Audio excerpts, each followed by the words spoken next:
Globalization has been a topic of political discussion since the early 2000s, when a lot of American factory workers were replaced by autonomous robots and the Chinese. This video is going to talk about the economic impacts because some people losing their jobs does not outweigh the massive numbers of people who now get to live a decent life. If you don't believe me, take a look at these articles as well as this graph. Now that we've established global trade means a stronger economy, I want to talk about one of the major consequences of this economic boom. Globalization and its economic growth have been key factors in maintaining global security. Back in the 90s, Thomas Friedman came up with the Golden Arches theory of conflict prevention, whereby two nations with a large enough middle class to sustain a McDonald's chain won't go to war with each other because they would rather eat burgers that isn't full of lead and shrapnel. Take a look at China and its angsty teenage province Taiwan, who insists that the world recognize how grown up and independent it is. As of 2012, China has more than 1,600 missiles aimed at Taiwan. The tensions between China and Taiwan have always been there, but it's not too different from a teenager telling his parents he doesn't need them before he takes the meal he didn't cook to eat in his room that he didn't pay for. Likewise, China puts up with it all because its manufacturing is slowing down and will need some kind of alternative when it eventually cripples itself in one of its many factories. Obviously, China is no Boy Scout, but it's really quite good at making things. Lots of them, and quite cheaper than everybody else. But nowadays, nobody wants generic sugar cookies anymore. Everybody wants chocolate chip cookies or oatmeal raisin.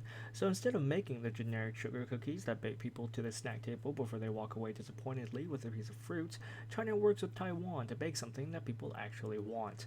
The Taiwanese are no different. In an election in 2000, Taiwan voted between two candidates, the first of which was for increased trade between Taiwan and China, and the second was for increased independence. While the Taiwanese believe that they should be independent from China, they are not willing to risk their economic prosperity for a bid for independence. The Taiwanese voted for the first candidate, and the next decade and a half, they have reaped the benefits of economic growth by trading with the nation that has over 1,600 missiles pointed at them. But like everything else, not everyone got to live in the world of cookies and unicorns. And not unlike the kid that's been left out of a soccer game so he kicks the ball into the yard of the grumpy old man with the shotgun so nobody gets to play, there are groups that have dedicated themselves to making this graph look more like this graph. This more like this, and this more like this.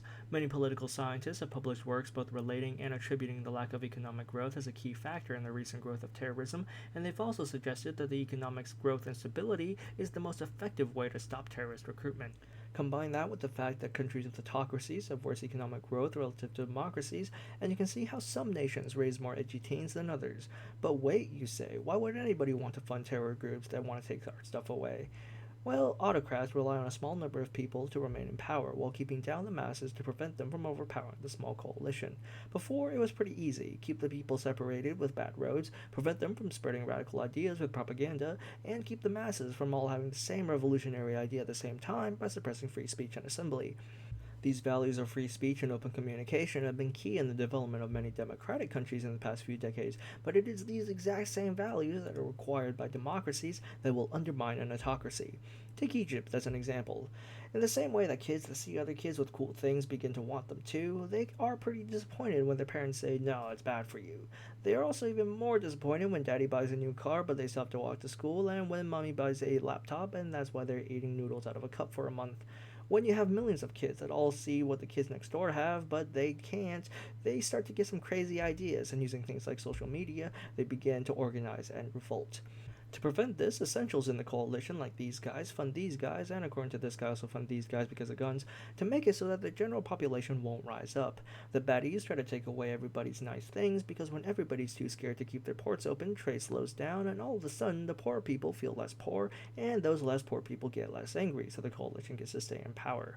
If you look at what happened during the Arab Spring, due to the economic stagnation of many Arab countries and the general discontentment with the autocracies, they organized using the internet and social media to collect themselves together and topple them. So I argue that this new stage of the global market, driven together by all sorts of technologies, is a good thing. It helps deter this guy from shooting these at that guy, these guys from living under this guy, and these other guys from living under their autocracies too, all the while we get to buy more things that we don't need.